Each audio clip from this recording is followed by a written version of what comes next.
சிலுவையில் இயேசு கூறிய 7 வார்த்தைகள். முதலாம் வார்த்தை, மன்னிப்பு. பிதாவே, இவர்களுக்கு மன்னியும், தாங்கள் செய்கிறது இன்னதென்று அறியாதிருக்கிறார்களே. லூக்கா 23:34. இரண்டாம் வார்த்தை, இரட்சிப்பு. இன்றைக்கு நீ என்னுடனே கூட பரதேசில் இருப்பாய் என்று மெய்யாகவே உனக்கு சொல்லுகிறேன். லூக்கா 23:43. மூன்றாம் வார்த்தை, அரவணைப்பு, பராமரிப்பு.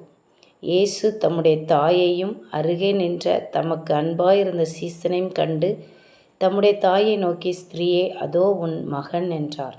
யோவான் 19:26-27.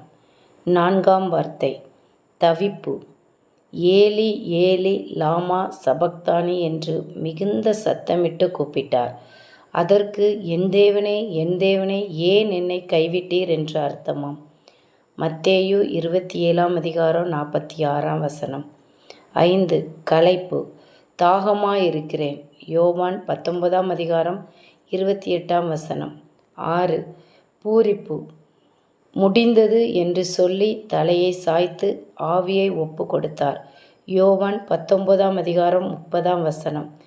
7. ஒப்புவிப்பு. பிதாவே, உம்முடைய கைகளில் என் ஆவியை ஒப்புவிக்கிறேன்.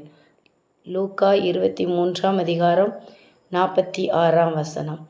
இவைகளை இயேசு கிறிஸ்து உங்களுக்காகவும் எனக்காகவும் நம்மளை இரட்சிப்பதற்காக சிலுவையில் கடைசியாக கூறிய 7 வார்த்தைகளை. இதை தியானிப்போம், இதன்படி நடப்போம், கர்த்தருடைய ராஜ்யத்தில் பங்குள்ளவர்களாய் மாறுவோம். ஆமேன். God bless you.